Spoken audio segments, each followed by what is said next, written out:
नमस्कार साथियों, मैं रितेश आप लोगों को अपने YouTube चैनल PCS सॉल्यूशन 360 पे स्वागत है। आज मैं आप लोगों को परफेक्शन आईएएस का चौथा प्रैक्टिस सेट करवाने जा रहा हूँ, जिसमें मूलतः 150 प्रश्न हैं। लगभग बायोलॉजी के ही इसमें सारे प्रश्न हैं। तो आइए हम लोग शुरू करते हैं पहले सवाल के साथ। देखिए, पहला सवाल कह रहा है कि मीठापन के लिए मानव जिह्वा का संवेदनशील भाग होता है, तो वो कौन सा भाग होता है? तो वो होता है नोक यानी टिप पर। मीठापन के लिए मानव जिह्वा का संवेदनशील भाग होता है नोक यानी टिप पर। देखिए, जीभ का जो नोक होता है वो मीठी स्वाद कलिकाएं होती है, जबकि कड़वी स्वाद कलिकाएं पीछे भाग में होती है। अगर ये जीभ है तो यहाँ पे अगर आगे की भाग है नोक पर तो ये एक मीठापन देगा, और इसके जस्ट पीछे ये वाला जो मुंह के अंदर गले के पास वाला भाग है ये कड़वाहट देगा। क्या देगा? कड़वाहट देगा। और उम, और सामने की जीभ के दोनों किनारों में ये जो किनारा है वो देगा नमक खट्टापन दे सॉरी नमक स्वाद देगा। नमक स्वाद देगा, जबकि इसके पीछे खट्टा स्वाद नलिकाएं मौजूद होती है। तो इसके पीछे उम, खट्टा स्वाद नलिकाएं होती है। अब हम लोग देखते हैं नेक्स्ट सवाल। निम्न में से कौन सा वास्तविक फल नहीं है? मतलब वास्तविक फल नहीं का मतलब ट्रू फल बोल रहा है कि ट्रू फल कौन सा नहीं है। तो आप लोग को मैं बता दूं कि वास्तविक फल को फल के रूप में परिभाषित किया जा सकता है जो फूल के निषेचित अंडाशय से बनता है। उदाहरण: तारबूज, नींबू, चेरी, ब्लूबेरी, ये सभी वास्तविक फल के उदाहरण हैं। तो इसमें बताइए, वास्तविक फल के उदाहरण कौन से हो गए? तारबूज, नींबू, चेरी, ब्लूबेरी। लेकिन यहाँ पूछ रहा है कि वास्तविक फल नहीं है। तो वास्तविक फल कौन से नहीं हैं? तो सेब, केला, अनानास, काजू, स्ट्रॉबेरी। अनानास, काजू, स्ट्रॉबेरी सभी झूठे फल के उदाहरण हैं। सेब, केला सेब, केला, अनानास, काजू। तो ये दोनों के ऑप्शन सही होने पे इसलिए ऑप्शन हमारा ई हो जाएगा। हींग को पौधे के किस भाग से निकाली जाती है? हींग को पौधे के किस भाग से निकाली जाती है? तो जड़ से। हींग को पौधे के किस भाग से निकाली जाती है? जड़ से। ओट्स, जिसको जई कहते हैं, पौष्टिक होती है क्योंकि उनमें भरपूर होता है। क्या भरपूर होता है? तो ऑप्शन ई। क्योंकि देखिए, ओट्स जो कि जौ, ओट्स को ही हम लोग क्या कहते हैं? जौ। ये जौ जो आप सुनते हैं ना, यही ओट्स कहलाता है। एक अविश्वसनीय रूप से पौष्टिक भोजन है जो महत्वपूर्ण विटामिन, खनिज और एंटी ऑक्सीडेंट से भरपूर होता है। इसके अलावा वे अन्य अनाज की तुलना में फाइबर और प्रोटीन में उच्च है। ओट्स में विशेष रूप से कुछ अनूठे घटक होते हैं: घुलनशील फाइबर, बीटा ग्लूकेन और एंटीऑक्सीडेंट, जिन्हें एवेंथ्रामाइड्स कहा जाता है। भारत में जौ की किस्में भूमध्य सागरीय मूल की जौ है। सतीवा और बाइजेंटिना चारों अनाज के लिए उगाई जाने वाली मुख्य जौ है। देखिए, तो इसमें आप लोग को अब पता चल गया होगा कि इसमें प्रोटीन भी बहुत अधिक मात्रा में होता है, रेशा भी पाया जाता है। इसके कारण ये बहुत ही अच्छा होता है। तो चलिए, इसका आंसर ई हो गया दोनों ऑप्शन के सही होने के कारण। कौन सी अंग बहिस्रावी ग्रंथि और अंतःस्रावी ग्रंथि दोनों के रूप में कार्य करती है? तो अग्नाशय। अग्नाशय जो है बहिग्रंथि और अंतः ग्रंथि के रूप में काम करती है।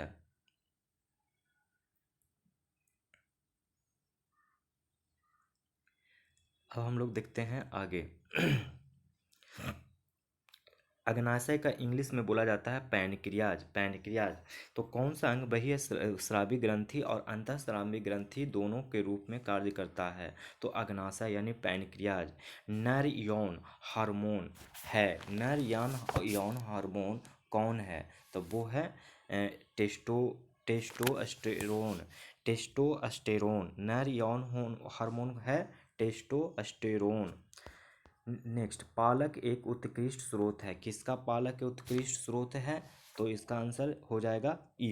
देखिए, पालक vitamin K, vitamin A manganese, folate और copper, vitamin B, vitamin B 2, vitamin C, vitamin E, calcium और विटामिन सी का उत्कृष्ट स्रोत है। किसका किसका है? तो विटामिन के, विटामिन ए हो ही गया, उन लोग का सबसे अच्छा स्रोत है। और इसके अलावा विटामिन B6 है, विटामिन B12 है, उन लोग का भी, विटामिन ई भी है, विटामिन सी भी है, उसका स्रोत है पालक में। इसलिए पालक से और इसके अलावा लौह तत्व भी इसमें बहुत पाया जाता है, मैग्नीज भी पाया जाता है। इसलिए पालक एक उत्कृष्ट स्रोत है, इसलिए सारे ऑप्शन सही होने की वजह से ई आंसर हो जाएगा। सोने जागने के चक्र में निम्न में से कौन सी ग्रंथि उत्तरदायी होता है?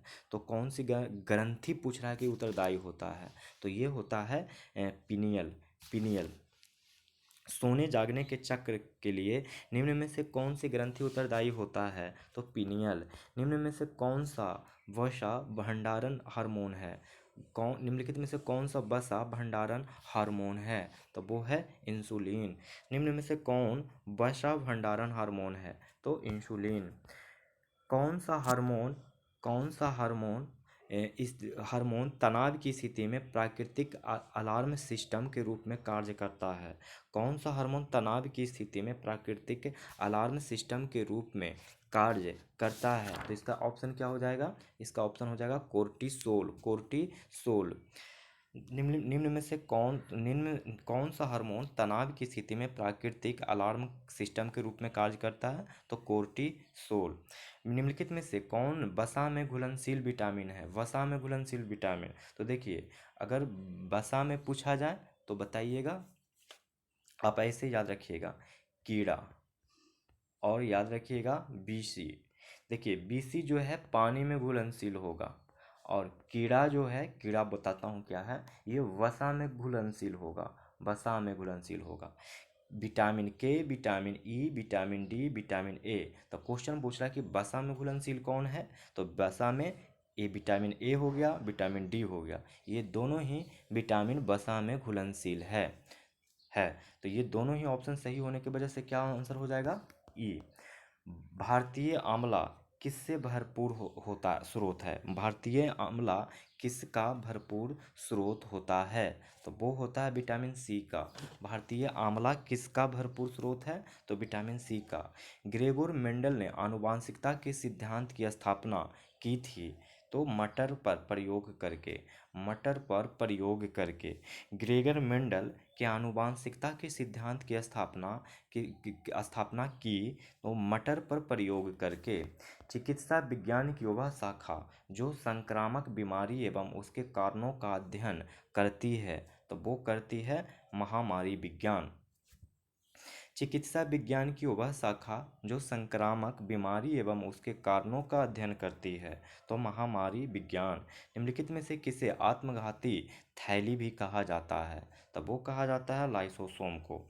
निम्नलिखित में से किसे आत्मघाती थैली भी कहा जाता है? लाइसोसोम को। निम्नलिखित में से कौन डीएनए के 4 क्षारकों में से एक नहीं है? तो यूरेसिल डीएनए के 4 क्षारकों में से एक नहीं है। बाकी एडेनिन, साइटोसिन, गुआनिन, ये डीएनए के 4 क्षारकों में है। इसके अलावा भी और होते हैं।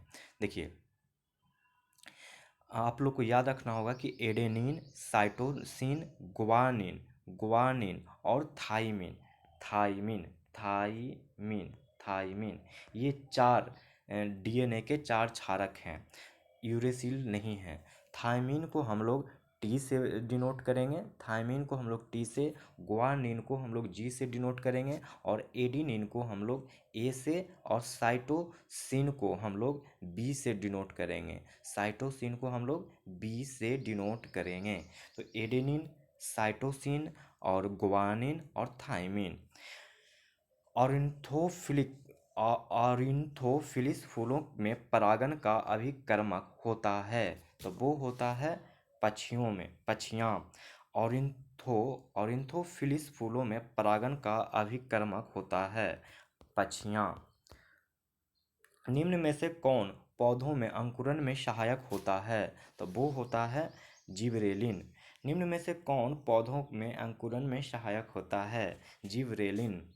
कुछ लोगों में समय पर रक्त का थक्का नहीं बन पाता है, तो वे पीड़ित होते हैं पैतृक रक्तस्राव हीमोफीलिया से। कुछ लोगों में समय पर रक्त का थक्का नहीं बन पाता है, तो वे पीड़ित होते हैं पैतृक रक्तस्राव से, हीमोफीलिया से।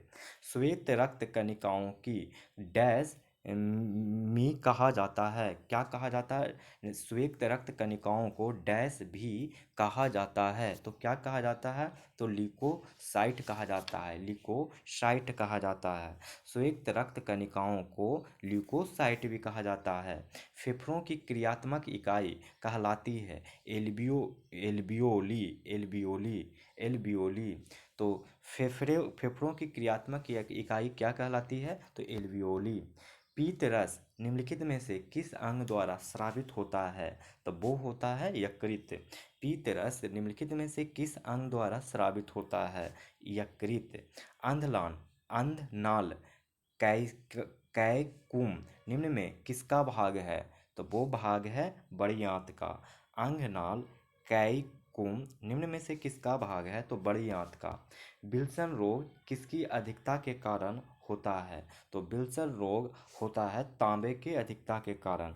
विल्सन रोग किसकी अधिकता के कारण होता है? तो तांबा। टीकाकरण का जनक किसे माना जाता है? तो वो माना जाता है एडवर्ड जेनर का। टीकाकरण का जनक किसे माना जाता है? तो एडवर्ड जेनर। एमिनो अम्ल निम्न में से किसका मुख्य अवयव है? तो वो है प्रोटीन का। एमिनो अम्ल निम्न में से किसका मुख्य अवयव है? तो ये किसका है? तो प्रोटीन का। स्फिग्नोमीटर का प्रयोग निम्न में से किसको मापने के लिए किया जाता है? तो रक्तचाप, जिसको ब्लड प्रेशर हिंदी में कहते हैं। स्फिग्नोमीटर का प्रयोग के निम्न में से किसके उपयोग के लिए किसको मापने के लिए किया जाता है? तो रक्तचाप। अब देखते हैं 28 नंबर। निम्न में से कौन सा सुमेलित नहीं पूछ रहा है? बोल रहा है कि vitamin C cod liver oil, ये गलत है। बाकी विटामिन डी मछली में, विटामिन ए गाजर में, लौह आयरन मीट और पालक में मिलते हैं। तो पहला गलत है, इसलिए आंसर ए हो जाएगा। विटामिन डी किस में मिलता है? मछली में। विटामिन ए किस में मिलता है? गाजर में। और लौह या आयरन जिसको कहते हैं वो किस में मिलता है? तो मीट और पालक में। देखिए देखिए ये क्या है कि जो ये कॉड लिवर ऑयल है, code liver oil vitamin D, vitamin A एवं ओमेगा 3 वसामय अम्ल का एक अच्छा स्रोत है। कॉड लिवर ऑयल किसका स्रोत है? Code liver oil. तो विटामिन डी इसमें अच्छे से पाया जाएगा, विटामिन ए पाया जाएगा। तो आप यही दो याद रखें कि विटामिन ए डी का ये स्रोत है कॉड लिवर ऑयल। अब देखते हैं 29 क्वेश्चन नंबर कि निम्न में से किस विटामिन को थायमिन के नाम से जाना जाता है? तो किसको जाना जाता है थायमिन के नाम से? विटामिन B1 को थायमिन के नाम से जाना जाता है। विटामिन B1 को थायमिन के नाम से जाना जाता है। विटामिन रेटिनॉल की कमी से कौन सा रोग होता है? विटामिन रेटिनॉल की कमी से, यानी पूछ रहा है कि विटामिन ए की कमी से कौन सा रोग होता है? तो रतौंधी, क्योंकि विटामिन ए को ही रेटिनॉल कहते हैं। तो रतौंधी। निम्न में से कौन सा युग्म सुमेलित है? कौन सा युग्म देखिए सुमेलित है? तो वो सुमेलित हो जाएगा ए, क्योंकि टोकोफेरॉल विटामिन ई को कहा जाता है। टोकोफेरॉल किसको कहा जाता है? तो विटामिन ए को। अब देखिए विटामिन के को फाइलोक्विनोन कहा जाता है। फाइलोक्विनोन को विटामिन के कहा जाता था, विटामिन बी नहीं। तो बी गलत है, के होगा। टोकोफेरॉल को विटामिन ई, फाइलोक्विनोन को विटामिन के और फोलिक एसिड को विटामिन B9 कहा जाता है। फोलिक एसिड को विटामिन B9 कहा जाता है, विटामिन B9 कहा जाता है फोलिक एसिड को। और बायोटीन, बायोटीन कहा जाता है B7 को, विटामिन B7 को कहा जाता है बायोटीन। B7 को बायोटीन कहा जाता है। अब देखते हैं 32 नंबर क्वेश्चन। 32 नंबर क्वेश्चन कह रहा है कि निम्न में से किस विटामिन को नियासिन के नाम से जाना जाता है? तो विटामिन B3 को नियासिन के रूप में जाना जाता है। निम्न में से किस विटामिन को नियासिन के नाम से जाना जाता है? तो विटामिन B3 को। निम्नलिखित में से कौन सा विटामिन शरीर में संचित नहीं किया जा सकता है? तो वो क्या किसको नहीं किया जा सकता है? तो E option. B complex vitamin और विटामिन सी में घुलनशील विटामिन हैं जो शरीर में जमा नहीं होते हैं और हर दिन इनका सेवन करना चाहिए। ठीक ना? अगर देखा जाए तो क्या कह रहा है क्वेश्चन कि निम्नलिखित में से कौन सा विटामिन शरीर में संचित नहीं किया जा सकता है। तो किसको किसको संचित नहीं किया जा सकता है, तो बी कॉम्प्लेक्स विटामिन और विटामिन सी जल में घुलनशील विटामिन है जो शरीर में जमा नहीं होते हैं। कौन कौन, तो बी कॉम्प्लेक्स का सारा और विटामिन सी को अस्कॉर्बिक एसिड और बायोटिन आपको पता होगा कहा जाता है vitamin B B B complex में, बी कॉम्प्लेक्स में मतलब विटामिन बी 1 बी 2। तो इस तरीके से ऑप्शन ये हो जाएगा क्योंकि इसमें बहुत सारे ऑप्शंस सही हैं। अब देखते हैं हम लोग नेक्स्ट क्वेश्चन। इसको बी 9 कहते हैं, फॉलिक एसिड को। आगे बढ़ जाते हैं हम लोग। और बी 7 कहते हैं बायोटीन को, इसको बी 7 कहलाता है। एस्कॉर्बिक एसिड विटामिन सी हो गया। और नियासिन किसको कहते हैं, कभी और आएगा तो बता दूंगा। मानव शरीर में विटामिन डी संग्रहित होता है, कहाँ होता है मानव मानव शरीर में विटामिन सी संग्रहित होता है, तो वसामय उत्तक में। कहाँ, वसामय उत्तक में, यानी एडीपोज में। एडीपोज, वसामय उत्तक को इंग्लिश में बोलते हैं एडीपोज, एडीपोज, एडीपोज बोलते हैं। तो कहाँ पर ये होता है मतलब स्टॉक मतलब संग्रहित, तो वो वसामय उत्तक एडीपोज में। मानव शरीर में विटामिन डी संग्रहित होता है वसामय उत्तक में। अब हम लोग 35 नंबर क्वेश्चन की तरफ बढ़ेंगे। 35 नंबर क्वेश्चन कह रहा है कि किस प्रकार के उत्तक शरीर के विभिन्न भागों को एकीकृत करते हैं और अंगों का सहारा और सुरक्षा प्रदान करते हैं। तो वो कौन है, तो वो हो जाएंगे संयोजी उत्तक। किस प्रकार के उत्तक शरीर के विभिन्न भागों को एकीकृत करते हैं और अंगों को सहारा और सुरक्षा प्रदान करते हैं, तो संयोजी उत्तक। निम्नलिखित में से कौन सा हार्मोन भूख को नियंत्रित करने के लिए उत्तरदायी है। निम्नलिखित में से कौन सा हार्मोन भूख को नियंत्रित करने के लिए उत्तरदायी है, तो वो हो जाएगा घेलिन, घेलिन। निम्नलिखित में से कौन सा हार्मोन भूख को नियंत्रित करने के लिए उत्तरदायी है, तो वो हो जाएगा घेलिन, घेलिन। घेलिन, एक्चुअली इसको लिखा जाता है ग्रेलिन, ग्रेलिन, ग्रेलिन पढ़िएगा, ग्रेलिन। इसका इंग्लिश वर्जन देख लेते हैं क्या है ग्रेलिन को। ग्रेलिन ही इसको इंग्लिश में भी बोलते हैं। डीएनए संरचना होता है, डीएनए संरचना किसका होता है, तो द्विरजकीय कुंडली, यानी double double stranded helix, double stranded helix. DNA संरचना कैसी होती है, तो द्विरजकीय कुंडली। मानव में गुणसूत्रों में कितने जोड़े होते हैं, तो वो होते हैं 23। मानव में गुणसूत्रों के कितने जोड़े होते हैं, तो 23। बीटी कल्चर, जिसको कि द्राक्षा कृषि कहते हैं, क्या होता है, तो अंगूर उगाने का विज्ञान। बीटी कल्चर क्या होता है, तो अंगूर उगाने का विज्ञान, अंगूर उगाने का विज्ञान। रेशम कीट पालन का विज्ञान को क्या कहते हैं दोस्तों, तो रेशम कीट पालन विज्ञान को सेरीकल्चर कहा जाता है, सेरीकल्चर कहा जाता है, सेरीकल्चर कहा जाता है। अगला क्वेश्चन देखते हैं। मानव शरीर का समान रक्तचाप कितना होता है, तो वो होता है 120/80, 80। मानव शरीर का समान रक्तचाप कितना होता है, तो 120/80। सामान्य से तेज नारी या हृदय गति के लिए किस शब्द का प्रयोग किया जाता है, तो वो प्रयोग किया जाता है टाइ टाइकीकार्डिया, टाइकीकार्डिया, जिसको क्षिप्र हृदयता कहते हैं। सामान्य से तेज नाड़ी या हृदय गति के लिए किस शब्द का प्रयोग किया जाता है, तो टाइकीकार्डिया, जिसको क्षिप्र क्षिप्र हृदयता कहते हैं। समान नाड़ी या हृदय गति से धीमी गति के लिए किस शब्द का इस्तेमाल करते हैं, तो वो करते हैं ब्रेडिकार्डिया, ब्रेडिकार्डिया, ब्रेडिकार्डिया। समान नाड़ी या हृदय गति से धीमी गति के लिए किस शब्द का इस्तेमाल किया जाता है, तो ब्रेडिकार्डिया। और अगर समान से उच्च गति माने ज़्यादा हो तो उसको टाइकीकार्डिया कहते हैं। ग्लोसाइटिस रोग शरीर के किस अंग को प्रभावित करता है, तब वो प्रभावित करता है जिह्वा। ग्लोसाइटिस रोग शरीर में किस अंग को प्रभावित करता है, तो जिह्वा। पशुओं के जीवाणु रोगों में कौन सा है जो मनुष्यों में संचरणीय होता है, तो वो होता है ऑप्शन ई। देखिए, जानवरों में बैक्टीरियल जूनोटिक रोग हैं एंथ्रेक्स, ब्रुसेलिस, एंथ्रेक्स, ब्रुसेलिस, एंथ्रेक्स, ब्रुसेलिस, गोजाती तपेदिक, लिस्टेरियोसिस, साल्मोनेसिस और लेप्टोस्पायरस, कैट स्क्रैच रोग और साइटोकेसिस। ये सारे के सारे हैं जो कि पशुओं के रोग हैं, वो भी किससे फैलने वाले, तो जूनोटिक रोग हैं, जूनोटिक रोग हैं।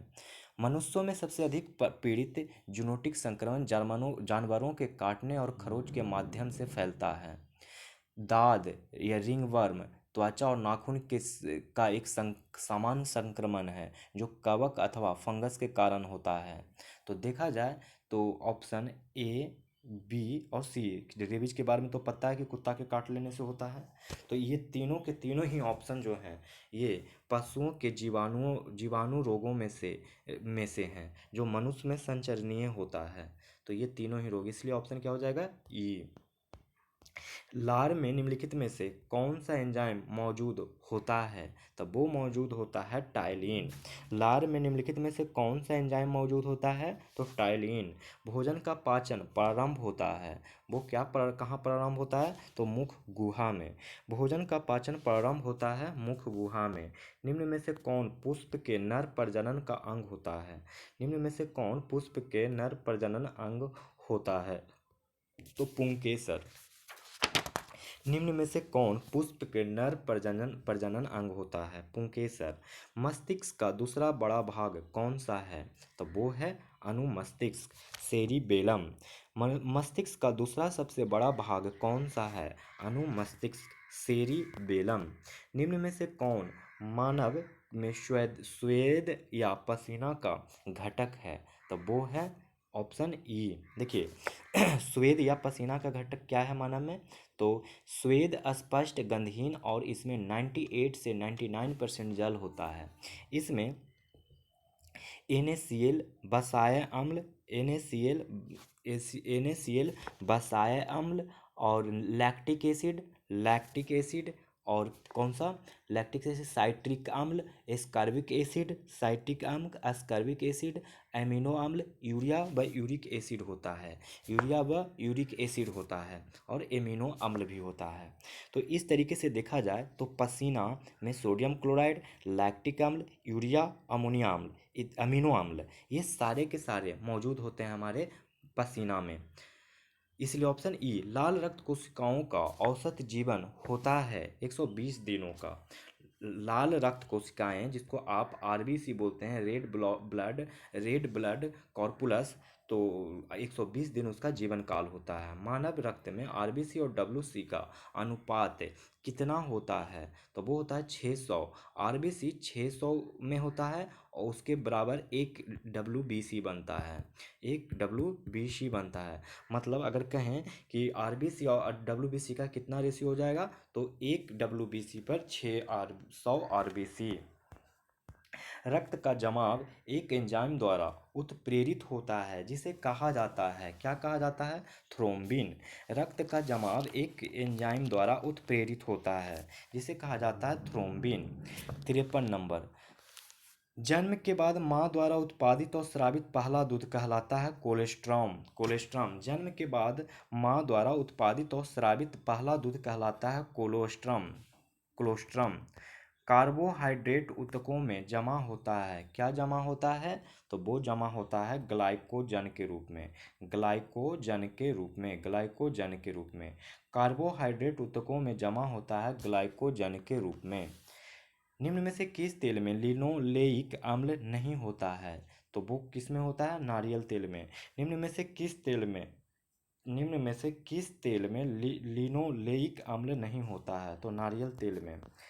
दांतों और हड्डियों के निर्माण के लिए निम्न में से कौन सा तत्व आवश्यक है, तो इसका आंसर क्या हो जाएगा, ई। कह रहा है कि दांतों और हड्डियों के निर्माण के लिए निम्न में से कौन सा तत्व आवश्यक है, तो ई। हड्डियों के निर्माण की प्रक्रिया के लिए calcium, protein, magnesium, phosphorus, vitamin D, potassium और फ्लोराइड जैसे पोषक तत्व की आवश्यकता होती है। इसलिए अगर देखा जाए तो पोटेशियम, मैग्नीशियम और कैल्शियम, ये तीनों की ही आवश्यकता होती है हड्डियों के निर्माण में। तो आंसर ई हो जाएगा। निम्नलिखित में से कौन सा रोग प्रोटोजोआ के कारण होता है? तो इसका आंसर ई हो जाएंगे। इसका आंसर क्या हो जाएगा? ई। प्रोटोजोआ जोआ के कारण कौन से रोग होते हैं? तो जान लीजिए। नींद की बीमारी और काला जार, ये दोनों ही प्रोटोजोआ के कारण होने वाले बीमारी हैं। नींद का बीमारी और काला जार प्रोटोजोआ के कारण होता है। धनु मस्तिष्क, धनु स्तंभ यानी टिटनेस और कुकुर खांसी, इसको परटूसिस रोग बोलते हैं, किसके कारण होता है? तो वो होता है जीवाणु के कारण। जीवाणु के कारण। धनु धनु स्तंभ जिसको टिटनेस भी बोलते हैं, कुकुर खांसी जिसको परटूसिस भी बोलते हैं, किसके कारण होता है? तो जीवाणु के कारण। हड्डियों के ट्यूमर को इस रूप में भी जाना जाता है, ऑस्टियोस ऑस्टियोसार्कोमा के रूप में जाना जाता है। हड्डियों के ट्यूमर को इस रूप में भी जाना जाता है, ओस्टियोसार्कोमा। ओस्टियोसार्कोमा। कोशिका का खोजकर्ता कौन है? तो वो हैं रॉबर्ट हुक। कोशिका का खोजकर्ता कौन है? Robert Hooke. दुनिया की पहली टेस्ट ट्यूब बेबी का जन्म हुआ था, तो वो हुआ था ब्रिटेन में। दुनिया की पहली टेस्ट ट्यूब बेबी का जन्म हुआ था ब्रिटेन में। निम्न में से किसे कोशिकाओं का प्रोटीन कारखाना कहा जाता है? तो वो कहा जाता है राइबोसोम को। राइबोसोम को। निम्न में से किसे कोशिकाओं का प्रोटीन कारखाना कहा जाता है? तो राइबोसोम को। पौधों में निम्नलिखित में से किसके परिवहन के लिए फ्लोएम उत्तरदायी होता है? तो भोजन। पौधों में निम्नलिखित में से किसके परिवहन के लिए फ्लोएम उत्तरदायी होता है? भोजन। देखिए, जाइलम उत्तरदायी होता है, आप याद रखेंगे जाइलम। जाइलम होता है पानी के लिए। जाइलम उत्तरदायी होता है पानी के लिए। एक सेकंड। जाइलम उत्तरदायी होता है किसके लिए? तो पानी के लिए। और अगर बात करें फ्लोएम, तो भोजन के लिए। आप याद किसे रखेंगे? तो देखिए, फ्लोएम में एफ वर्ड आ रहा है, तो एफ मतलब फ्लोएम, और एफ मतलब फूड भी होता है, तो आप ऐसे कोरिलेट कर लेंगे। जाइलम में देखिए ज आ रहा है, और पानी को हम लोग जल भी बोलते हैं, तो ज आ रहा है यानी जाइलम जल को ले जाएगा, और फ्लोएम फूड को लेके जाएगा। 64 नंबर। प्याज और लहसुन की विशिष्ट तीखी गंध निम्न में से किस तत्व की उपस्थिति के कारण होती है? तो गंधक। प्याज और लहसुन की विशिष्ट तीखी गंध निम्न में से किस तत्व की उपस्थिति के कारण होती है? गंधक। अस्थि मृदुता किस विटामिन की कमी से होता है? तो वो होता है विटामिन डी। अस्थि मृदुता किस विटामिन की कमी से होता है? तो विटामिन डी। 66 पायराडॉक्सिन प्रतिपिंड एंटीबॉडी के उत्पादन में सहायक करता है, जो मौजूद होता है। कहाँ मौजूद होता है? तो ऑप्शन ई। पायराडॉक्सिन प्रतिपिंड एंटीबॉडी। पायराडॉक्सिन प्रतिपिंड जिसको क्या कहते हैं? एंटीबॉडी के उत्पादन में सहायक करता है, जो मौजूद होता है। क्या मौजूद होता है? तो विटामिन B6, जिसे पायरोडिक्सिन भी कहा जाता है। पायरोडिक्सिन किसे किसे कहा जाता है? विटामिन सी को। B6 को। पायरोडिक्सिन किसको कहा जाता है? तो विटामिन B6 को। भोजन में प्रोटीन और कार्बोहाइड्रेट से ऊर्जा का उपयोग और भंडारण में शरीर में मदद करता है। प्रोटीन और कार्बोहाइड्रेट से ऊर्जा। प्रोटीन और कार्बोहाइड्रेट से ऊर्जा की मदद करता है। यह कुछ खाद्य पदार्थों जैसे अनाज बीन्स सब्जियां, सैलमन, खमीर पनीर, यकृत मांस अंडे। तो ये तीनों में ही आप देख रहे हैं कि होता है, इसलिए ऑप्शन ई हो जाएगा। मानव के लिए पोटेशियम की औसत दैनिक आवश्यकता कितना होता है? तो वो हो जाता है, इसमें भी ऑप्शन ई हो जाएगा कि मानव के लिए पोटेशियम की औसत दैनिक आवश्यकता कितना होता है। तो कितना होता है? तो अगर स्वस्थ वयस्क मनुष्य की बात करें तो पोटेशियम की पर्याप्त मात्रा 3400 मिलीग्राम होना चाहिए और प्रतिदिन। और स्वस्थ वयस्क महिलाओं की बात करें तो 2600 मिलीग्राम प्रतिदिन होना चाहिए। तो ये ऑप्शन में है ही नहीं। देखिए, मानव के लिए पूछ रहा है कि पोटेशियम की औसत दैनिक आवश्यकता, तो मानव दो प्रकार के होते हैं। मानव दो प्रकार के, एक मेल और एक फीमेल। एक होता है मेल और एक होता है फीमेल। अगर हम मेल में पोटेशियम की औसत दैनिक जानना चाहें तो कितना होगा? तो वो हो जाएगा 3400 मिलीग्राम मैग्नीशियम चाहिए। 3400 मिलीग्राम, ये डेटा आप याद रखेंगे। 3400 ग्राम मिलीग्राम प्रतिदिन चाहिए। और अगर एक अच्छा सा स्वस्थ जो महिला हैं उनको कितना चाहिए, तो उनको चाहिए 2600 मिलीग्राम, 2600 मिलीग्राम। अब याद हो जाएगा ना। अगर कोई पूछे कि मानव के लिए पोटेशियम की औसत दैनिक आवश्यकता कितनी है, तो मानव में मेल होते हैं, फीमेल होते हैं। मेल में 3400 मिलीग्राम चाहिए स्वस्थ पुरुष के लिए, और स्वस्थ महिला के लिए 2600 मिलीग्राम होना चाहिए। 68 नंबर, निम्न में से कौन सा विटामिन सूर्य के प्रकाश के संपर्क में आने पर मानव द्वारा संश्लेषित किया जाता है, तो वो किया जाता है विटामिन डी। निम्न में से कौन सा विटामिन सूर्य के प्रकाश के संपर्क में आने पर मानव द्वारा संश्लेषित किया जा सकता है, तो विटामिन डी। विटामिन के शरीर के किस अंग में बैक्टीरिया द्वारा संश्लेषित होता है, तो बड़ी आंत। विटामिन के शरीर के किस अंग में बैक्टीरिया द्वारा संश्लेषित होता है, तो बड़ी आंत। बड़ी आंत। प्राणी शास्त्र के जनक किसे माना जाता है, अरस्तु को। प्राणी शास्त्र के जनक किसे माना जाता है, तो अरस्तु को। प्राणी शास्त्र का जनक किसे माना जाता है, तो अरस्तु को। अब देखते हैं 71 नंबर क्वेश्चन। संघ संघ मैग्नम, मैग्नम, जिसको इंग्लिश में कहते हैं फोरामेन मैग्नन, फोरामेन मैग्नन, निम्न में से किसका हिस्सा है, तो खोपड़ी का हिस्सा है। रंध्र मैग्नम, रंध्र मैग्नम, फोरामेन मैग्नम किसका हिस्सा है, तो खोपड़ी का। निम्नलिखित में से कौन सा प्रोकैरियोटिक कोशिका में उपस्थित नहीं रहता है, तो वो है झिल्ली युक्त केंद्रक। निम्नलिखित में से कौन सा प्रोकैरियोटिक कोशिका में उपस्थित नहीं रहता है, तो झिल्ली युक्त केंद्रक। निम्नलिखित में से कौन पौधों के लिए आवश्यक सूक्ष्म पोषक तत्व नहीं है, तो वो कौन नहीं है, इसका आंसर ई हो जाएगा।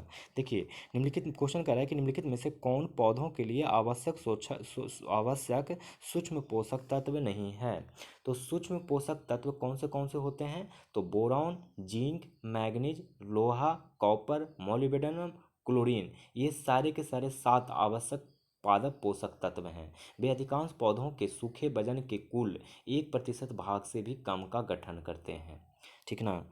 तो ये सारे के सारे देख ही रहे होंगे, सिर्फ नाइट्रोजन को छोड़ के बाकी सारे के सारे क्या हैं, सूक्ष्म पोषक तत्व हैं। तो ऑप्शन ई हो जाएगा। निम्नलिखित में से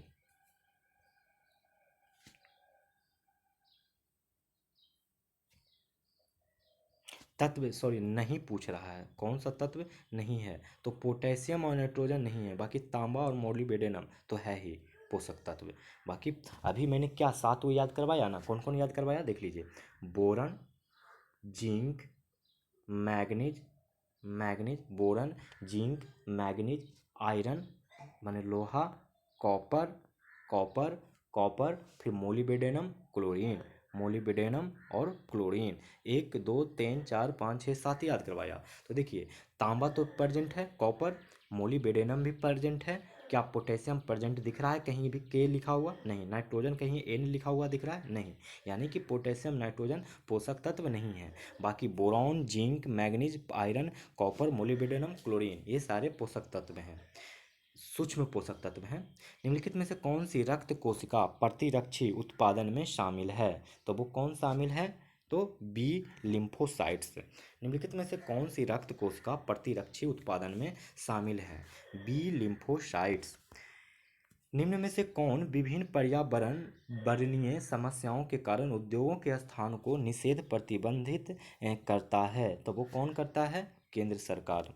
निम्न में से कौन विभिन्न पर्यावरणीय समस्याओं के कारण उद्योगों के स्थान को निषेध करता है, तो केंद्र सरकार।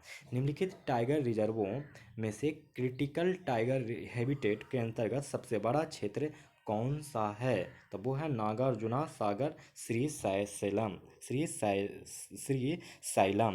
निम्नलिखित टाइगर रिजर्वों में से क्रिटिकल टाइगर हैबिटेट के अंतर्गत सबसे बड़ा क्षेत्र कौन सा है, तो नागार्जुना सागर श्रीशैलम।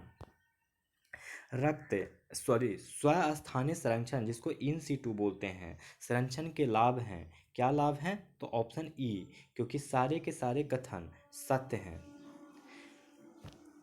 देख लीजिए कौन से सत्र हैं। समग्र दृष्टिकोण की नीति, इन सिटू में समग्र दृष्टिकोण की नीति होता है, प्रबंधन करने में आसान होता है, जीव का जीवन चक्र स्वाभाविक रूप से प्रगति करता है, जीव का जीवन चक्र स्वाभाविक रूप से प्रगतित करता है, स्थानीय लोगों के हितों की रक्षा की जाती है। ये बात सब सही है।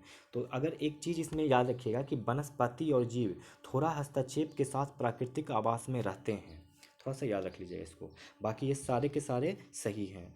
छोटे घास के पौधों द्वारा पत्तियों के किनारों पर स्थित छिद्रों से बूंदों के रूप में पानी छोड़ना कहलाता है, क्या कहलाता है? तो गुटेशन कहलाता है। छोटे घास के पौधों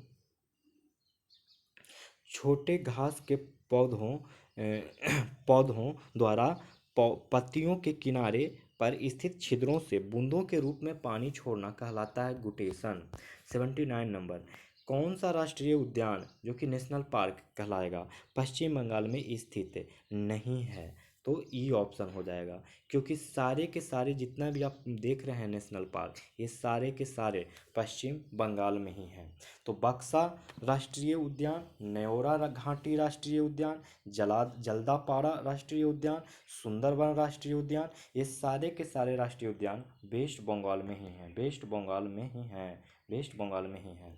पश्चिम बंगाल में सारे हैं, बक्सा हैं, नौरा घाटी है, जलदापाड़ा है, सुंदरबन है। भारत का सबसे छोटी राष्ट्रीय उद्यान है, भारत का सबसे छोटा राष्ट्रीय उद्यान है, तो वो कौन है? तो वो है साउथ बटन आइसलैंड राष्ट्रीय उद्यान। भारत का सबसे छोटा राष्ट्रीय उद्यान है साउथ बटन आइसलैंड राष्ट्रीय उद्यान। ओरोनस अलौकिक ग्रुप्स का पवित्र उपवन है, ओरोनस अलौकिक ग्रुप्स का पवित्र उपवन है, तो वो है राजस्थान का। ओरोनस ओरोनस अलौकिक ग्रुप्स का पवित्र उपवन है, तो राजस्थान का। देखिए राजस्थान में ओरानस केंकरिया और जोगमाया, ओरोनस केंकरिया जोगमाया के लिए भी प्रसिद्ध है। भूमंडलीय उष्मीयकरण जिसको ग्लोबल वार्मिंग पोटेंशियल बोलते हैं, भूमंडलीय उष्मीयकरण मतलब ग्लोबल वार्मिंग का उच्चतम से निम्नतम तक सही क्रम ज्ञात करें, तो वो सही क्रम क्या है? तो SF6 PFC और CH4CO2,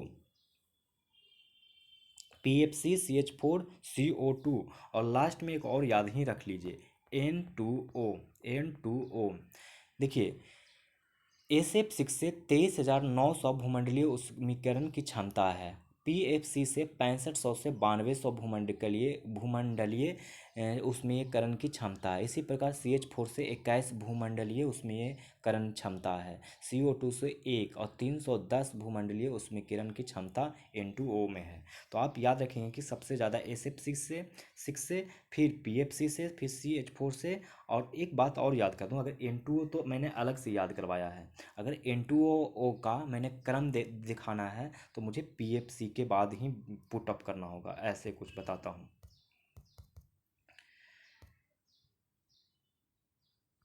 SF6 और PF6, इसके बाद PF6 के बाद आप N2O याद रखेंगे, और फिर CH4 और CO2, SF6 PFC और N2O, फिर CH4 और CO2, ये है सही क्रम। निम्न में से किस मूलक और उत्प्रेरक द्वारा ओजोन को नष्ट नहीं किया जा सकता है? तो वो कौन है? इसका आंसर ई हो जाएगा। देखिए उपयुक्त में से कोई नहीं, माने नष्ट नहीं किया जा सकता, किसी को भी नष्ट नहीं किया जा सकता। ये चारों ओजोन के लिए प्रबल अपक्षयीय मूलक हैं, प्रबल अपक्षयीय मूलक हैं। कौन से हैं वो?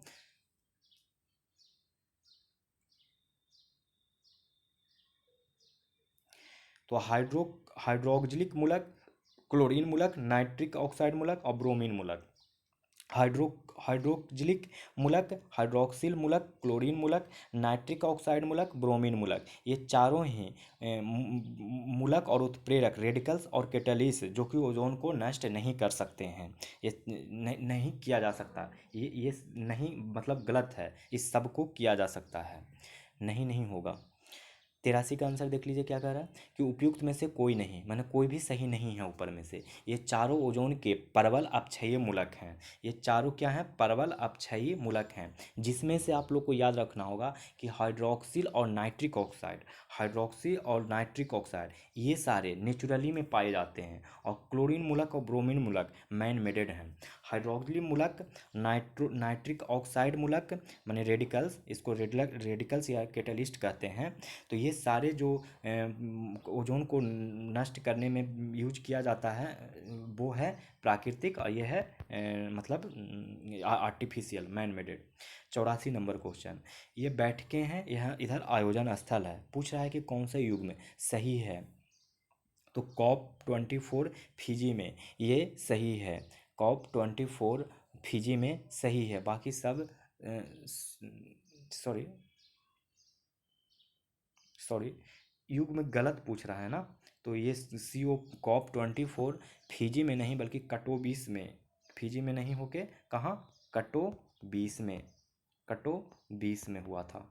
COP24 कटोबीस में, COP25 मैड्रिड में, COP25 मैड्रिड में, COP13 बाली में, COP21 पेरिस में, COP21 पेरिस में, COP13 बाली में, COP25 मैड्रिड में, और COP24 कटोबीस में। कॉप का मतलब होता है conference on party, conference on party. 20वें पर्यावरण और विकास आयोग WCED रिपोर्ट हमारा साझा भविष्य आवर कॉमन फ्यूचर प्रकाशित किया गया था 1987 में, 1987 में। 20वें पर्यावरण और विकास आयोग WCED रिपोर्ट हमारा साझा भविष्य आवर कॉमन फ्यूचर प्रकाशित किया गया था 1987 में। World commission on environmental on development, world commission on environmental and development, विश्व पर्यावरण विकास आयोग WCED के रिपोर्ट हमारा साझा भविष्य आवर कॉमन फ्यूचर प्रकाशित किया गया था 1987 में। मृदा स्वास्थ्य कार्ड योजना में शुरू की गई थी। मृदा स्वास्थ्य कार्ड योजना कब शुरू की गई थी? तो वो शुरू की गई थी फरवरी 2015 में ही, फरवरी 2015 में ही मृदा स्वास्थ्य कार्ड शुरू की गई थी। हरित अर्थव्यवस्था ग्रीन इकोनॉमी की शुरुआत रियो प्लस और 20 शिखर सम्मेलन द्वारा की गई थी, रियो प्लस और 20 शिखर सम्मेलन द्वारा की गई थी। हरित अर्थव्यवस्था यानी ग्रीन इकोनॉमी की शुरुआत रियो प्लस द्वारा शुरुआत रियो प्लस 20 शिखर सम्मेलन द्वारा की गई थी। ग्रीड गेम राजनीति के लोक लुभावन आंदोलन को अक्सर किस नाम से जाना जाता है? तो जंगल बचाओ आंदोलन से। ग्रीड गेम राजनीतिक लोक लुभावन आंदोलन को अक्सर किस नाम से जाना जाता है? तो जंगल बचाओ आंदोलन से। राष्ट्रीय हरित अधिकरण नेशनल ग्रीन ट्रिब्यूनल की स्थापना की गई थी तो 18 अक्टूबर 2010 को। राष्ट्रीय हरित अधिकरण नेशनल ग्रीन ट्रिब्यूनल की स्थापना की गई थी 18 अक्टूबर 2010 को। पारिस्थितिकी शब्द का प्रयोग सर्वप्रथम किया गया था तो वो किया गया था रेइटर द्वारा। पारिस्थितिकी शब्द का प्रयोग सर्वप्रथम किया गया था रेइटर द्वारा। एक्चुअली ये रीटर होना चाहिए, लिखाता है रीटर द्वारा। तो 90 का आंसर क्या हो जाएगा? रीटर द्वारा, जो कि 1865 में खोजा गया था। गहन पारिस्थितिकी जिसको डीप इकोलॉजी कहते हैं, शब्द का पहली बार प्रयोग किसने किया? तो वो किया अर्नी नेस ने। गहन पारिस्थितिकी डीप इकोलॉजी शब्द का पहली बार प्रयोग किसने किया? तो अर्नी नेस ने। सबसे स्थिर पारिस्थितिकी तंत्र कौन सा है? तो सबसे स्थिर पारिस्थितिकी तंत्र समुद्री है। सबसे स्थिर पारिस्थितिकी तंत्र कौन सा है? तो समुद्री। 93 निम्न में से कौन सा मानव जाति बायोम का उदाहरण है? तो वो उदाहरण है कृषि भूमिका। निम्न में से कौन मानव जाति बायोम का उदाहरण है? तो कृषि भूमिका। पारिस्थितिकी स्थायी अर्थव्यवस्था है का नारा था, किसका है? पारिस्थितिकी अस्थायी अर्थव्यवस्था है का नारा था, किसका नारा था? तो वो था चिपको आंदोलन का। पारिस्थितिकी अस्थायी अर्थव्यवस्था है, नारा था चिपको आंदोलन का। निम्न में से कौन सा कथन गलत है? गलत कथन पूछ रहा है, तो गलत कथन हो जाएगा ई ऑप्शन। देखिए सारे के सारे इसमें देख रहे हैं जो सब के सब गलत ही हैं। आप ऐसे ही एक चीज़ याद रखिए कि भूमध्य रेखा की ओर बढ़ती जैव विविधता बाह्य स्थानों एक्स सिटू का उदाहरण बीज बैंक, बॉटनिकल गार्डन, बागवानी, मनोरंजक उद्यान है। स्वस्थानीय यानी इन सिटू में राष्ट्रीय उद्यान, अभ्यारण्य, बायोस्फीयर रिजर्व, आरक्षित वन, प्राकृतिक भंडार आते हैं। ठीक ना? तो ये सारे के सारे गलत हैं। क्या करा कि भूमध्य रेखा की ओर जैव विविधता घटती है, ये तो बिल्कुल गलत है, ये तो बढ़ती है ना। संरक्षित प्राकृतिक क्षेत्र एक्स सीटू संरक्षण का उदाहरण है। संरक्षित प्राकृतिक प्राकृतिक क्षेत्र कभी भी एक्स सीटू का उदाहरण होगा, जब भी होगा इन सीटू का। माने संरक्षित प्राकृतिक क्षेत्र किसको कहते हैं? या तो नेशनल पार्क बोल दीजिए, वाइल्ड लाइफ सेंचुरी, तो ये क्या एक्स सीटू होंगे, इन सीटू होंगे। जैविक विविधता रेमंड एफ डैसमन द्वारा प्रतिपादित किया गया था, ये गलत है। 22 मई को अंतर्राष्ट्रीय जैव विविधता दिवस के रूप में मनाया जाता है, ये बात भी गलत ही है। देखते हैं 96 नंबर। कहता है कि भारत द्वारा जैव सुरक्षा पर कार्टाजेना प्रोटोकॉल की अभिपुष्टि किस वर्ष की गई थी? तो ये की गई थी 2003 में।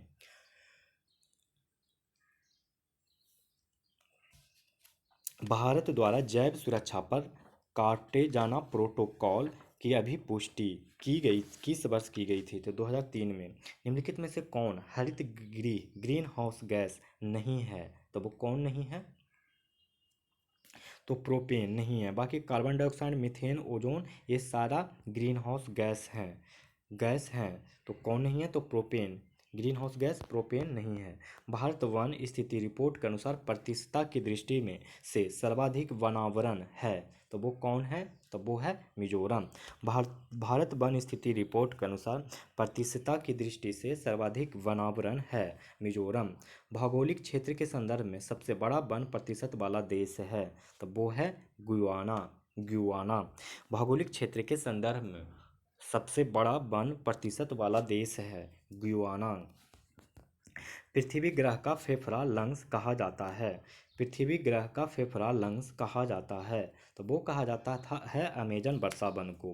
पृथ्वी ग्रह का फेफड़ा लंग्स कहा जाता है अमेजन वर्षा वन को। भारत में बाघ के बारे में निम्न में से कौन सा कथन सही है? तो वो कथन सही है, सारा कथन देखिएगा तो सही पाया जाएगा। तो देखिए बाघ के बारे में कौन सा सही है। तो 29 जुलाई को बाघ दिवस के रूप में मनाया जाता है। बाघ दिवस कब मनाया जाता है? तो 29 जुलाई को। बाघ परियोजना यानी प्रोजेक्ट टाइगर की शुरुआत कब हुआ था? तो 1973 में। प्रोजेक्ट टाइगर की शुरुआत 1973 में। प्रोजेक्ट टाइगर का शुरुआत कब हुआ था? 1973 में। मध्य प्रदेश में सबसे ज़्यादा संख्या में बाघ है। एमपी में सबसे ज़्यादा संख्या में क्या है? बाघ है। सबसे ज़्यादा बाघ कहाँ है? तो एमपी में। कार्बेट टाइगर रिजर्व भारत में पहला टाइगर रिजर्व था। कार्बेट टाइगर रिजर्व भारत में पहला टाइगर रिजर्व था। सर्वाधिक जैव विविधता पाई जाती है, तो वो पाई जाती है उष्णकटिबंधीय वर्षा वन में। सर्वाधिक जैव विविधता कहाँ पाई जाती है? तो उष्णकटिबंधीय वर्षा वन में। ग्रीन हाउस प्रभाव के अंतर्गत वातावरण में निम्नलिखित में से कौन सा परिवर्तन होता है? तो वातावरण में कार्बन डाइऑक्साइड की संकेंद्रण बढ़ जाती है। ग्रीन हाउस प्रभाव के अंतर्गत वातावरण में निम्नलिखित में से कौन सा परिवर्तन होता है? तो वातावरण में कार्बन डाइऑक्साइड की संकेंद्रण बढ़ जाती है। एजेंडा 21 किस क्षेत्र से संबंधित है? तो वो संबंधित है सतत विकास से। एजेंडा 21 किस क्षेत्र से संबंधित है? तो सतत विकास से। क्योटो प्रोटोकॉल संबंधित है, तो वो संबंधित है ग्रीन हाउस उत्सर्जन को कम करने से। क्योटो प्रोटोकॉल संबंधित है ग्रीन हाउस उत्सर्जन को कम करने से। धान की खेतों से उत्पन्न होने वाली गैस को ग्लोबल वार्मिंग से संबंधित है, तो वो संबंधित है मीथेन। धान की खेतों से उत्पन्न होने वाली गैस जो ग्लोबल वार्मिंग से संबंधित है, मीथेन। ग्रीन मफलर संबंधित है ग्रीन मफलर संबंधित है ध्वनि प्रदूषण से। ग्रीन मफलर संबंधित है ध्वनि प्रदूषण से। राष्ट्रीय पर्यावरण इंजीनियरिंग अनुसंधान संस्थान कहाँ स्थित है? तब वो स्थित है नागपुर। राष्ट्रीय पर्यावरण इंजीनियरिंग अनुसंधान संस्थान नीरी कहाँ स्थित है? नागपुर। निम्न में से किस वर्ष पर्यावरण संरक्षण अधिनियम पारित किया गया था? तो वो पारित किया गया था, ऑप्शन ई हो जाएगा, क्योंकि देखिए ये जब पारित किया गया था उसका ऑप्शन है ही नहीं। पारित किया गया था 1986 में, 1986 में। निम्न में से किस वर्ष पर्यावरण संरक्षण अधिनियम पारित किया गया था? तो 1986 में, 1986 में पारित किया गया था। देखते हैं 110 नंबर। जैव निम्नीकरण बायोडिग्रेडेबल प्रदूषक होते हैं, कौन होते हैं? तो बहित मल सीवेज। जैव निम्नीकरणीय बायोडिग्रेडेबल प्रदूषक होते हैं बहित मल सीवेज। भारत में स्थापित होने वाला प्रथम राष्ट्रीय उद्यान है, क्या है? तो वो है Jim Corbett national park. Jim Corbett national park Bharat में स्थापित होने वाला प्रथम राष्ट्रीय उद्यान है जिम कॉर्बेट नेशनल पार्क। कितने डेसिबल से ऊपर के ध्वनि स्तर को खतरनाक ध्वनि प्रदूषण माना जाता है? तो 80 डेसिबल। कितने डेसिबल से ऊपर के ध्वनि स्तर को खतरनाक ध्वनि प्रदूषण माना जाता है? 80 डेसिबल। अम्ल वर्षा मुख्यतः निम्न में से किस गैस के द्वारा होती है? तो वो होती है नाइट्रस ऑक्साइड ऑक्साइड और सल्फर डाइऑक्साइड। अम्ल वर्षा मुख्यतः निम्न में से निम्न में से किस गैस द्वारा होती है? तो वो होती है methane gas, sorry nitrous oxide और सल्फर डाइऑक्साइड द्वारा। अम्ल वर्षा मुख्यतः निम्न में से किस गैस के द्वारा होती है? तो नाइट्रस ऑक्साइड और सल्फर डाइऑक्साइड। ग्रीन हाउस गैसों के उत्सर्जन में सबसे बड़ा योगदान देश कौन सा है? बड़ा योगदाता देश कौन सा है? तो वो हो जाएगा चीन। ग्रीन हाउस गैसों के उत्सर्जन में सबसे बड़ा योगदाता देश कौन सा है? तो चीन। ओजोन परत मुख्य रूप से स्थित है, तो वो कहाँ स्थित है? तो समताप मंडल में। ओजोन परत मुख्य रूप से स्थित है समताप मंडल में।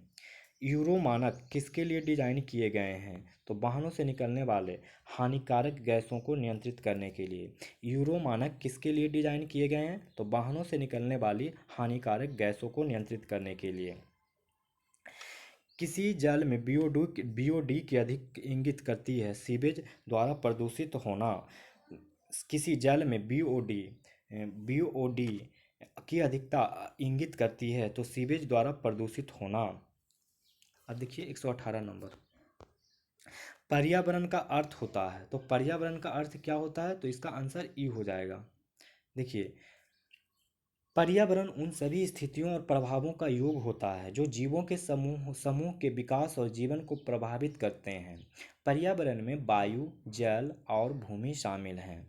जल भूमि शामिल हैं। इसके साथ ही मानव, अन्य जानवरों, पौधों, सूक्ष्म जीवों और उनके गुणों के गतिशील रूप से अंतः संदर्भ संबंध को भी इसके अंतर्गत शामिल किया जाता है। इसलिए पर्यावरण प्रश्न में दिए गए सभी विकल्पों को संदर्भित करता है। सारे ऑप्शन सही हैं।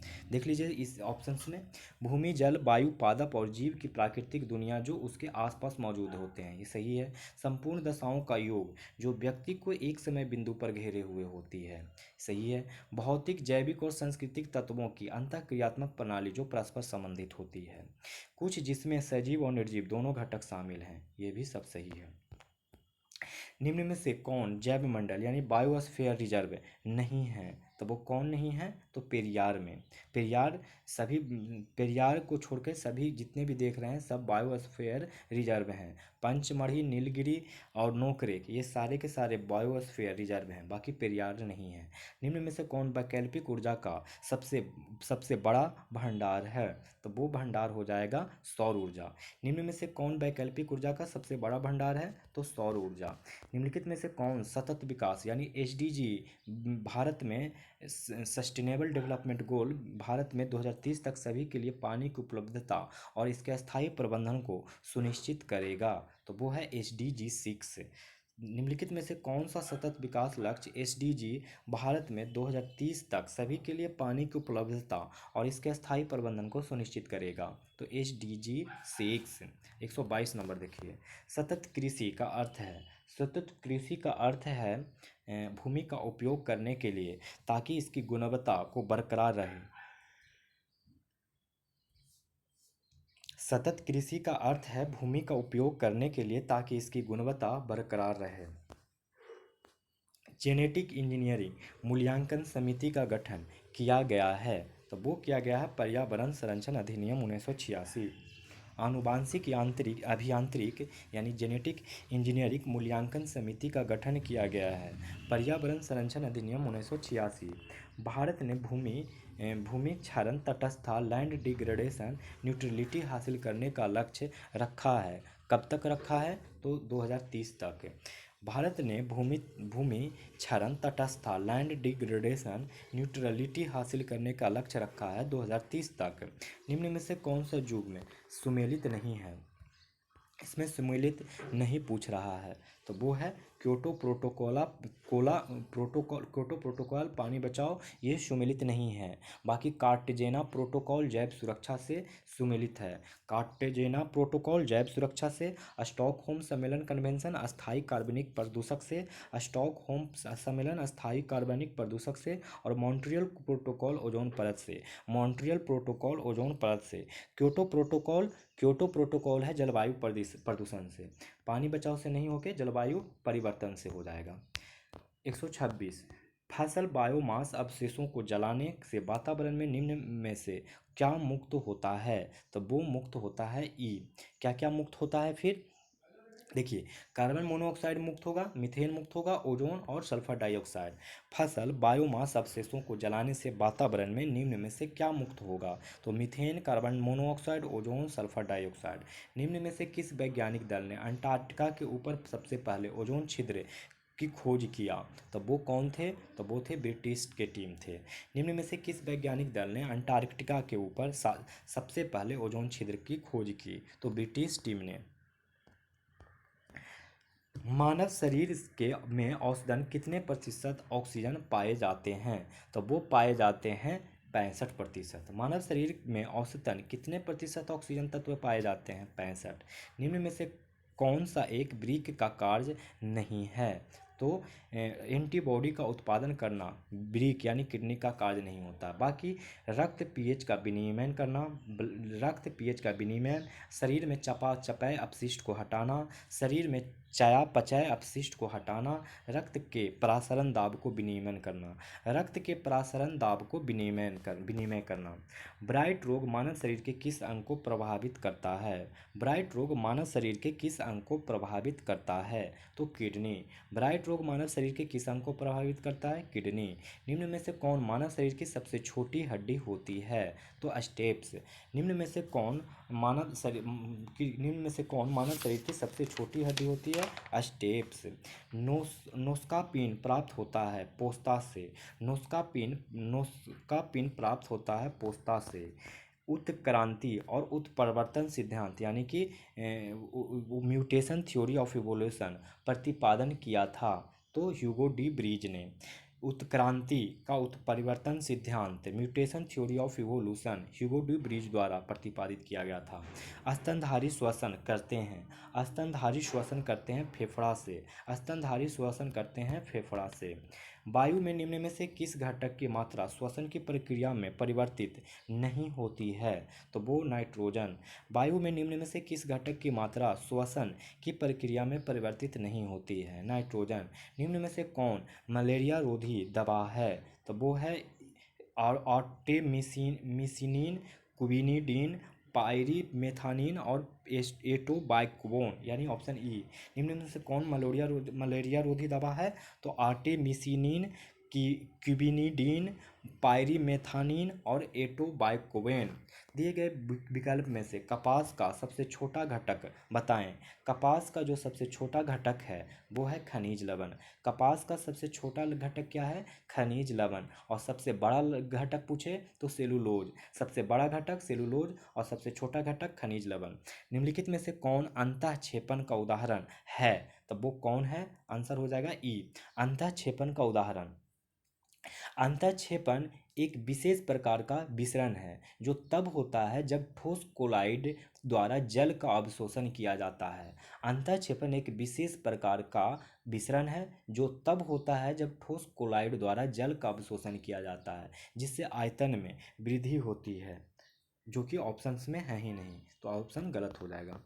निम्न में से कौन सा सही नहीं है? तो सल्फर ड्रग्स क्रिश्चियन बर्नार्ड के द्वारा खोज किया गया था, ये गलत है। बाकी इंसुलिन बैटिंग के द्वारा खोजा गया। एंटीजन कार्ल लैंडस्टीनर के द्वारा खोजा गया, एंटीजन कार्ल लैंडस्टीनर के द्वारा। और स्ट्रेप्टोमाइसिन बैक्समैन के द्वारा, सेलमैन बैक्समैन के द्वारा स्ट्रेप्टोमाइसिन, एंटीजन कार्ल लैंडस्टीनर और इंसुलिन बैंटिंग के द्वारा। सल्फर ड्रग्स को खोजा गया है डगमंक ने किया है। डगमंक क्रिश्चियन बर्नार्ड नहीं, sorry, sulphur drugs Christian Barnard नहीं बल्कि Domagk sulphur drugs Domagk. Protein के बारे में निम्न में से कौन सा कथन सही पूछ रहा है? तो प्रोटीन का इस्तेमाल सबसे पहले जे बर्जिलियस ने किया था। प्रोटीन के बारे में सही कथन क्या है? तो प्रोटीन का इस्तेमाल सबसे पहले जे बर्जिलियस ने किया था। आलू में ब्लैक हार्ट का कारक होता है। आलू में ब्लैक हार्ट का कारक होता है ये ब्लैक हार्ट होता क्या है? ये एक जैविक रोग है जो आलू के भंडारण के दौरान ऑक्सीजन की कम उपलब्धता के कारण होता है। ऑक्सीजन की कम उपलब्धता के कारण। तो पूछ रहा है कि आलू में ब्लैक हार्ट का कारण होता है तो ऑक्सीजन की कमी। ये कौन सा बीमारी है? तो जैविक रोग बीमारी है। कोलेस्ट्रोल होता है क्या होता है? तो वो होता है प्राणी वसा में पाया जाने वाला वसा युक्त अल्कोहल। कोलेस्ट्रोल क्या होता है? तो प्राणी वसा में पाया जाने वाला वसा युक्त अल्कोहल। 143 नंबर, निम्नलिखित युग्मों में कौन सुमेलित नहीं है? गलत कथन मतलब सीधा सीधी पूछ रहा है। तो लैक्टोज खट्टा दूध, ये गलत है, खट्टा दूध में लैक्टोज नहीं होता है। बाकी बल्कि लैक्टिक अम्ल पाया जाता है। खट्टा दूध में अगर पूछे तो लैक्टिक अम्ल बताइएगा। लैक्टिक अम्ल लैक्टोज और लैक्टिक अम्ल से कंफ्यूज मत करिएगा। लैक्टिक अम्ल पाया जाता है खट्टा दूध में। और कार्बोनिक एसिड में पाया जाता है सोडा वाटर में कार्बोनिक एसिड। लाल चींटी में फॉर्मिक एसिड। अंगूर का रस में टार्टेरिक एसिड पाया जाता है। अब देखते हैं मानव मूत्र का पीला रंग किस वर्णक का कारण होता है? मानव मूत्र का पीला रंग किस वर्णक के कारण होता है? तो वो होता है यूरोक्रोम। मानव मूत्र का पीला रंग किस वर्णक के कारण होता है? तो यूरोक्रोम संवेदनहारी एनेस्थेटिक के रूप में उपयोग किया जाने वाला पदार्थ है। तो वो पदार्थ क्या है? Option E. संवेदनहारी अथवा निषेचत पदार्थों का उपयोग मुख्य रूप से अनुभूति को कम करने के लिए किया जाता है, ठीक ना। इसमें बहुत सारे यूज किए जाते हैं। एक तो क्लोरोफॉर्म तो यूज किया ही जाता है। इसके अलावा chloropropane, halothane, pentothal sodium, nitrous oxide, ये दोनों ही इस्तेमाल किया जाता है, इसलिए ऑप्शन ई हो जाएगा। मकड़ी का जाल निम्नलिखित में से किससे बना होता है? तो वो बना होता है प्रोटीन से। मकड़ी का जाल किससे बना होता है? तो प्रोटीन से। 147, अब सही सुमेलित नहीं है, ये पूछ रहा है कि कौन सुमेलित नहीं है। तो रेयॉन संशोधित स्टार्च, ये गलत है। रेयॉन संशोधित स्टार्च ये गलत है। सेलुलोज फाइबर से प्राप्त होता है। ये संशोधित स्टार्च से नहीं बल्कि सेलुलोज फाइबर से प्राप्त होता है। सेल्यूलोज से फाइबर से प्राप्त होता है। ऊन एक प्रोटीन है। रबर एक प्राकृतिक बहुलक है। फ्लोरीन कार्बन का एक अपरूप है। फ्लोरीन क्या है? कार्बन का एक अपरूप है। चलिए, इस तथ्य की खोज इस तथ्य की खोज किसने की कि पौधे और पेड़ों में भी जीवन होता है? तो वो खोज की जेसी बोस ने, जगदीश चंद्र बोस ने। जेसी बोस का मतलब जगदीश चंद्र बोस। इस तथ्य की खोज किसने की कि पौधों और पेड़ों के बीच भी जीवन होता है? तो जगदीश चंद्र बोस ने। फिर पेपरमिंट में निम्न में से किस भाग में तेल का अधिकतम प्रतिशत पाया जाता है? तो वो पाया जाता है पत्ता।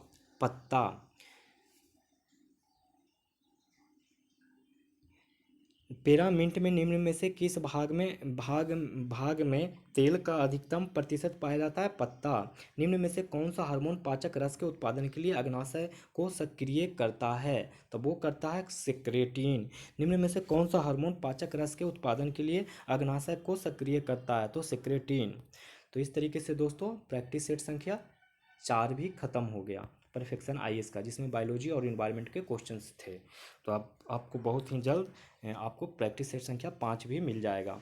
तो आप लोग को अगर ये वीडियो पसंद आ रहा हो तो लाइक करें, अगर चैनल पे नए हो तो सब्सक्राइब करें और अपने दोस्तों को भी शेयर करें। अगर कुछ सुझाव देना चाहते हो तो कमेंट बॉक्स में कमेंट करें। दोस्तों, अब आप लोग को मैं छोड़े चलता हूँ इस उम्मीद के साथ कि आप लोग अपने चरित्र को इस प्रकार बनाएं कि महिलाएं आपके साथ होने से सुरक्षित महसूस करेगी। धन्यवाद।